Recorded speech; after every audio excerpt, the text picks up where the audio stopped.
have set ambitious targets.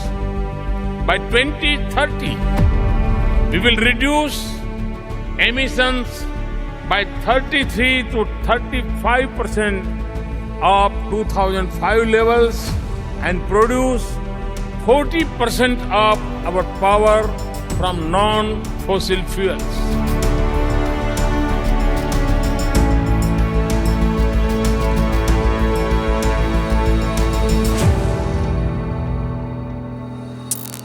नमस्कार, स्वागत है आपका संसद टीवी के विशेष कार्यक्रम में। मैं हूं मोहम्मद फातेह टीपू। आज दुनिया भारत की ओर उम्मीद भरी निगाहों से देख रही है।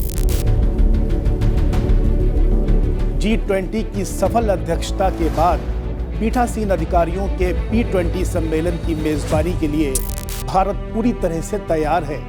भारत की P20 अध्यक्षता एक महत्वपूर्ण मील का पत्थर साबित होने वाली है, क्योंकि ये संसदीय सम्मेलन विश्व कल्याण के लिए व्यवहारिक वैश्विक समाधान ढूंढना चाहता है और वसुधैव कुटुंबकम या दुनिया एक परिवार है के विचार को मूर्त रूप देना चाहता है।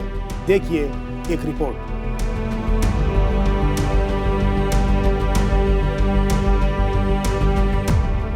2022 में आयोजित जलवायु परिवर्तन पर संयुक्त राष्ट्र फ्रेमवर्क कन्वेंशन यानी COP27 के 27वें सम्मेलन में संयुक्त राष्ट्र महासचिव एंटोनियो गुटेरस ने विश्व नेताओं को चेतावनी दी थी कि संपूर्ण मानवता के लिए जलवायु परिवर्तन को गंभीरता से लेना होगा।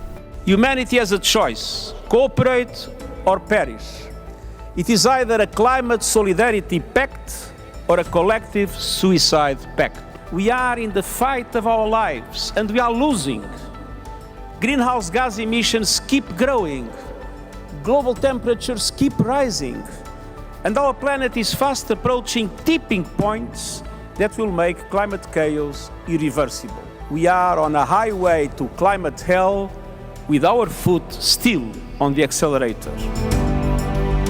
इससे पहले प्रधानमंत्री नरेंद्र मोदी ने ग्लासगो में COP26 संयुक्त राष्ट्र जलवायु सम्मेलन में प्रण लिया था कि भारत 2070 तक शुद्ध शून्य उत्सर्जन हासिल कर लेगा। We believe that an ounce of practice is worth more than a ton of preaching. हम भारत में के फ्यूल मिक्स में नॉन फॉसिल फ्यूल की हिस्सेदारी बढ़ा रहे हैं।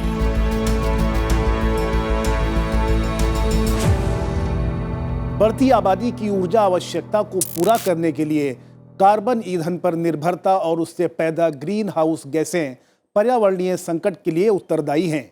वहीं भारत भी इससे अछूता नहीं है। तकनीकी विकास और बढ़ते शहरीकरण के कारण भारत में ऊर्जा की मांग तेजी से बढ़ रही है और इस मांग को हरित ऊर्जा के कई विकल्पों के माध्यम से पूरा किया जा सकता है। इसीलिए भारत लोगों के बेहतर स्वास्थ्य, कच्चे तेल के आयात से बढ़ते खर्च, अम्लीय वर्षा और कार्बन उत्सर्जन को कम करके पर्यावरण की सुरक्षा के लिए हरित ऊर्जा की दिशा में तेजी से आगे बढ़ रहा है। बढ़ते पर्यावरणीय संकट के मद्देनजर भारत अब दुनिया में नवीकरणीय ऊर्जा के तीसरे सबसे बड़े उत्पादन, चौथी सबसे बड़ी स्थापित पवन ऊर्जा क्षमता और पांचवी सबसे बड़ी स्थापित सौर ऊर्जा क्षमता के साथ नवीकरणीय ऊर्जा में वैश्विक नेता बनने की दिशा में आगे बढ़ रहा है। इस तथ्य के बावजूद कि देश में दुनिया की 17% से अधिक आबादी रहती है, जबकि यह वैश्विक उत्सर्जन के लगभग 5% के लिए ही जिम्मेदार है। जल और वायु ये ऐसे शब्द हैं जो मानव और मानव जीवन के लिए बेहद जरूरी हैं, लेकिन मौजूदा समय में ये दोनों शब्द अपना स्वरूप बदल रहे हैं। इसका जिम्मेदार खुद मनुष्य ही है। जानकार मानते हैं अगर हमने जलवायु परिवर्तन और ग्लोबल वार्मिंग को समय रहते नहीं रोका तो प्रकृति खुद ही अपना रूप बदल लेगी, क्योंकि एक सीमा के बाद उसके सहने की क्षमता खत्म हो सकती है। वह टूटेगी, बिखरेगी और धरती पर मौजूद इंसानों और जीव जंतुओं को नष्ट करने लगेगी। धरती को बचाने की इसी मुहिम में बढ़ते तापमान और जलवायु परिवर्तन से निपटने की ये भावना नई दिल्ली में G20 शिखर सम्मेलन में देखने को मिली। बढ़ते तापमान और जलवायु परिवर्तन से निपटने के सार्थक प्रयास नई दिल्ली में आयोजित G20 शिखर सम्मेलन में दिखाई दिए, जहां G20 देशों ने जलवायु परिवर्तन सहित पर्यावरणीय संकटों और चुनौतियों से निपटने के लिए अपने प्रयासों में तेजी लाने की प्रतिबद्धता जताई। चूंकि G20 वैश्विक उत्सर्जन के लगभग 80% के लिए सामूहिक रूप से जिम्मेदार है, जलवायु परिवर्तन एक ऐसा मुद्दा है जिसके लिए वैश्विक कार्रवाई की आवश्यकता है। भारत ने अत्याधुनिक प्राथमिकताओं की एक विस्तृत श्रृंखला की पहचान की है, जिन पर विभिन्न G20 कार्य समूहों द्वारा विचार विमर्श किया जा रहा है, ताकि हमारे सामने आने वाली प्रमुख चुनौतियों का समाधान करने और बेहतर भविष्य की योजना बनाने में मदद मिल सके। विश्व नेताओं ने इस बात पर चिंता व्यक्त की कि जलवायु परिवर्तन से निपटने के लिए वैश्विक महत्वाकांक्षा और कार्यान्वयन पेरिस समझौते के तापमान लक्ष्य को प्राप्त करने के लिए अपर्याप्त है और जलवायु परिवर्तन के लिहाज से ठोस रणनीति बनाने की जरूरत है। Renewable energy, climate change, environment, just transition, इन सभी मुद्दों पे भारत ने बहुत ही एम्बिशियस अग्रीमेंट G20 में कायम किया है। आप रिन्यूएबल एनर्जी को ही ले लें, भारत के G20 प्रेसिडेंसी के अंदर अब ये अग्रीमेंट हुई है G20 देशों में कि वो रिन्यूएबल एनर्जी की जो कैपेसिटी है उसको 3 गुना बढ़ाएंगे, ट्रिपल करेंगे। हाइड्रोजन की बारे में बात हुई है, बायोमास ग्लोबल जो कोएलिशन है बायोमास में, उसके बारे में बात हुई है। भारत की भौगोलिक स्थिति पर गौर करें तो हरित ऊर्जा की यहाँ अपार संभावनाएं हैं। सबसे पहले बात करते हैं सौर ऊर्जा की। भारत एक उष्णकटिबंधीय देश है, इसलिए यहाँ सौर ऊर्जा में अपार संभावनाएं मौजूद हैं। सौर ऊर्जा हरित ऊर्जा का सबसे ज्यादा प्रचलित विकल्प है। वहीं देश के अधिकांश भागों में लगभग 300 सूर्य दिवस होते हैं, जिससे 3000 घंटों की धूप प्राप्त होती है। और अगर इस धूप को बिजली में परिवर्तित करें तो यह कई हजार खरब किलोवाट के बराबर होती है, जिससे भारत में बढ़ रही ऊर्जा समस्या का समाधान किया जा सकता है। भारत में ग्रीन एनर्जी का बहुत पोटेंशियल है, क्योंकि हम ग्रीन एनर्जी के बेल्ट में फॉल करते हैं, स्पेशली सोलर एनर्जी। आज के दिन में भारत दुनिया के 4थे नंबर पे है रिन्यूएबल एनर्जी को लेके, और जो भी हमारी उपलब्धियां हैं वो पिछले 6-7 साल में हुई हैं। आज के दिन में हम 150 गीगावाट, मतलब 1,50,000 मेगावाट रिन्यूएबल एनर्जी कुछ दिनों में, कुछ सालों में, अगले 2-3 साल में हम अचीव करेंगे। हमारा लक्ष्य है कम से कम 5 लाख मेगावाट 2030 तक का। तो जो हमने अचीव किया है वो बहुत ही कमेंडेबल है, और जो हमारे टारगेट हैं वो बहुत एम्बिशियस हैं। तो हमारी पोटेंशियल भी है और हमारे एम्बिशन भी बहुत हैं रिन्यूएबल एनर्जी को लेकर। सौर ऊर्जा के उपयोग को बढ़ावा देने के लिए भारत ने फ्रांस के साथ साल 2015 में अंतर्राष्ट्रीय सौर गठबंधन यानी इंडियन सोलर अलायंस की स्थापना की। भारत अपनी सौर ऊर्जा जरूरतों को पूरा करने के लिए सौर ऊर्जा मिशन, PM कुसुम योजना और 40 से ज्यादा सौर पार्कों के जरिए विद्युत परियोजनाओं को विकसित कर रहा है। भारत के आंध्र प्रदेश, बिहार, गुजरात, हरियाणा, मध्य प्रदेश, महाराष्ट्र, उड़ीसा, पंजाब, राजस्थान और पश्चिम बंगाल जैसे राज्यों में उनकी भौगोलिक स्थिति के आधार पर सौर ऊर्जा की व्यापक संभावनाएं विद्यमान हैं। हालांकि सच्चाई ये है कि सोलर उत्पाद काफी महंगे हैं और आम लोगों की पहुंच से बाहर हैं। इसलिए तकनीकीगत निवेश को बढ़ाना होगा, जिससे साल 2030 तक भारत अपने 280 गीगावाट की स्थापित सौर क्षमता के महत्वाकांक्षी लक्ष्य को हासिल कर सके। जहां तक एनर्जी ट्रांजिशन का सवाल है, किस तरह से हम कोयला, गैस और तेल से रिन्यूएबल एनर्जी की तरफ मूव करें, वो बहुत क्लियर है। भारत बहुत लीडरशिप रोल ले रहा है इसमें, और मेरे अंदाज से भारत की जो इकोनॉमिक ग्रोथ है वो भी अब रिन्यूएबल एनर्जी पे डिपेंड होगी।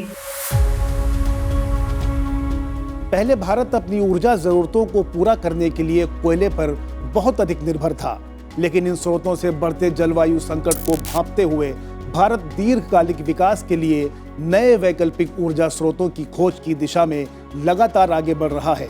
हाल के वर्षों में भारत ने जबरदस्त प्रगति की है, लाखों लोगों को बिजली से जोड़ा है और हरित ऊर्जा के उपयोग में वृद्धि देखने को मिल रही है। धरती के खुले हवादार स्थानों पर पवन चक्कियों द्वारा पैदा की जाने वाली पवन ऊर्जा भी हरित ऊर्जा का अच्छा विकल्प है।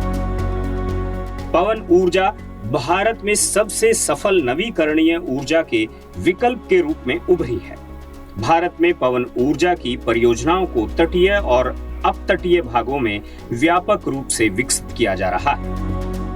नवीन और नवीकरणीय ऊर्जा मंत्रालय की वार्षिक रिपोर्ट 2021-22 के मुताबिक भारत विश्व में पवन बिजली का चौथा सबसे बड़ा उत्पादक देश है और इसकी संस्थापित क्षमता 40.08 गीगावाट है, जबकि देश में लगभग 60 गीगावाट पवन ऊर्जा की क्षमता मौजूद है। वहीं तीन तरफ समुद्र से घिरा होने के कारण भारत के पास 7,600 किलोमीटर का लंबा समुद्री तट है, जिसमें पवन ऊर्जा से बिजली उत्पादन की अपार संभावनाएं मौजूद हैं।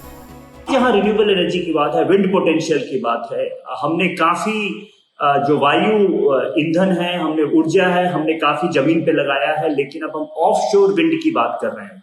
विंड जो कि अब समुद्र में लगाया जाए, ताकि क्योंकि वहां पे जो वायु की गति है वो अधिक है, तो ऑफशोर विंड की बात हो रही है, हाइड्रोजन की बात हो रही है। भारत में हम अब बाकी रिन्यूएबल एनर्जी पे भी जोर दे रहे हैं।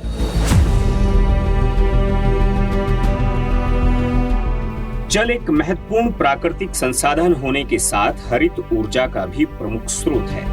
वहीं इसमें ज्वार भाटा, तरंग ऊर्जा और जल विद्युत को शामिल किया जाता है। भारत में जल ऊर्जा को पन बिजली के नाम से जाना जाता है।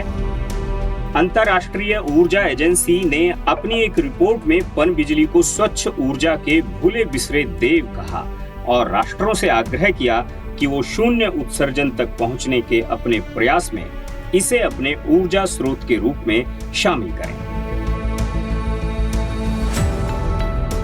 बांधों से होने वाले विस्थापन और पर्यावरणीय नुकसान को ध्यान में रखकर जल ऊर्जा का उचित उपयोग किया जाए तो भारतवर्ष 2070 तक नेट जीरो कार्बन उत्सर्जन के लक्ष्य को प्राप्त करने में सफल हो सकता है। ग्रीन ग्रोथ, रिन्यूएबल एनर्जी ही अगले 20-30 साल में भारत का एक बहुत बड़ा आर्थिक विकास का मुद्दा रहेगा, फाउंडेशन रहेगा।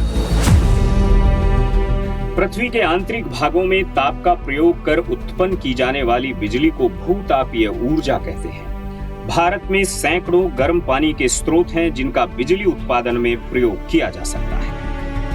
भारतीय भूगर्भिक सर्वेक्षण के द्वारा देश में लगभग 340 भूतापीय उष्ण स्रोतों की पहचान की गई है।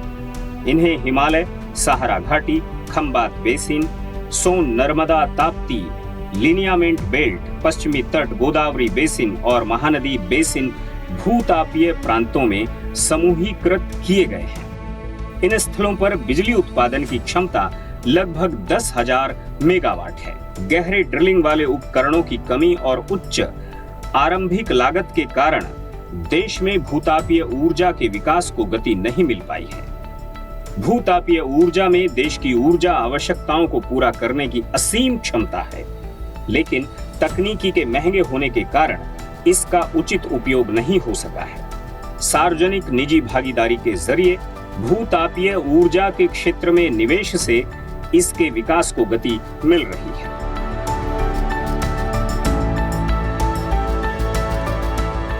महासागरों में आने वाले ज्वार भाटे से भी बिजली का उत्पादन किया जाता है। प्रदूषण मुक्त होने के साथ यह असमाप्य है। भारत में ज्वारीय ऊर्जा की कुल संभावित क्षमता 9,000 मेगावाट है। भारत में कच्छ और खंबात की खाड़ी के साथ सुंदरवन के डेल्टा से ज्वारीय ऊर्जा को प्राप्त किया जा सकता है। वहीं जैव ईंधन के प्रयोग को भी धीरे धीरे गति मिल रही है। जैसे एथेनॉल, बायोडीजल, ग्रीन डीजल और बायोगैस।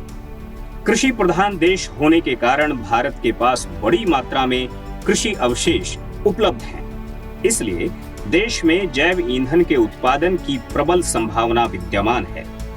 जैव ईंधन नई नकदी फसलों के रूप में ग्रामीण और कृषि विकास में मदद करने के साथ प्रदूषण को कम करने में भी मदद करता है। सरकार की कोशिश है कि आने वाले समय में एथेनॉल को भारत में पेट्रोल और डीजल के विकल्प के रूप में प्रयोग किया जाए। हाल ही में भारत में दुनिया की पहली एथेनॉल कार भी लॉन्च की गई है।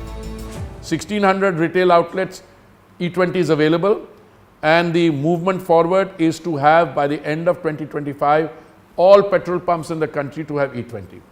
But I think an even more significant achievement of the leadership of the Honorable Prime Minister is that we've already moved from the hesitancy of 5%, hesitancy of 10%, hesitancy of 20%. Our mindset is already changing and looking beyond 20%. How will that happen? Greater ethanol production. कुल मिलाकर भारत वैकल्पिक ऊर्जा को लेकर गंभीर है। इसलिए प्रधानमंत्री नरेंद्र मोदी ने Singapore, Bangladesh, Italy, America, Brazil, Argentina, Mauritius और संयुक्त अरब अमीरात के नेताओं के साथ 9 सितंबर 2023 को नई दिल्ली में G20 शिखर सम्मेलन के दौरान वैश्विक जैव ईंधन गठबंधन का शुभारंभ किया। Green Development Pact in this leaders communique, and that's a very important component. It talks about tripling renewable energy, cutting down on fossil subsidies, but it talks about green hydrogen, it talks about biofuel, this partnership on biofuels, Global Biofuel Alliance. It talks about ending plastic, it talks about disaster risk reduction. So many components to the Green Development Pact. And this, to my mind, is one of the biggest achievements which this G20 has seen.